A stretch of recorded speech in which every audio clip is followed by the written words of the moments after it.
Hello and welcome back to our channel Trading for Beginners.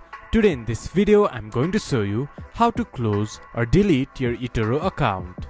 To do so, follow some simple steps with me. First of all, open your eToro application or go to eToro website from your browser. Then this type of interface will appear in your screen once you have logged into your account. Then from the left side of the screen, scroll down to the bottom. There you can see Settings option. Click on it. Then go to Account. From there, scroll down to the bottom. There you can see Close your eToro account option. Click on it. Select the reason for your closing of your account. Then click to continue. Choose No, please close my account. Then click Continue. And lastly, confirm. Click to close my account anyway. For your confirmation, then your account will be closed. This is how you can close your account or delete your eToro account.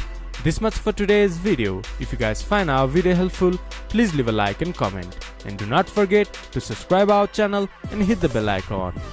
I'll see you guys again in our next video. Thank you for watching.